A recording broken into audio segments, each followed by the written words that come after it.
So I talk about all the time of the four things that are crucial for work capacity: hormones, aka high massive endocrine glands, high cytotoxic T cells, there's your immune piece, central and peripheral cardio, all that stuff that we talked about on T equals R EPP.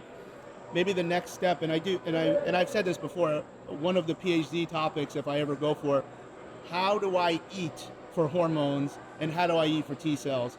Well, maybe it's better said, like, what do I need to put into my body? Because the training pieces create the signal.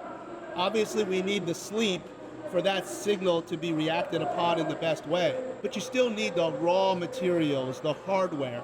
And for hormones, one of those pieces, one of those raw materials is vitamin D. And there's probably more than a suggestion that vitamin D actually is a type of steroid. Oh my God, use the word steroid. Oh no. Steroids are just something that has some type of structure that allows it to be what it is. It's not all bad things or things that are unsafe.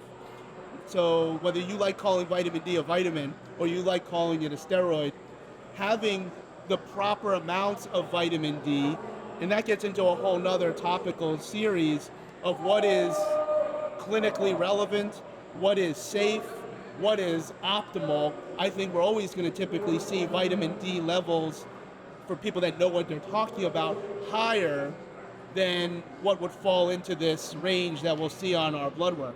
And part of the reason why we want this vitamin D as it relates to the development of other hormones, the more vitamin D, the more receptors are available. Calcitrol can bind to these receptors, and that kind of turns on the vitamin D. It turns on the vitamin D steroid and starts to be a part of that signaling process to make hormones safely endogenously. So vitamin D is crucial. Now there's a number of other vitamins and or micronutrients that would be critical for each different type of steroid, and those are all very, very important. There's a lot of overlap of those micronutrients through all the different things that you might be training for, but ultimately vitamin D should be at a requisite number.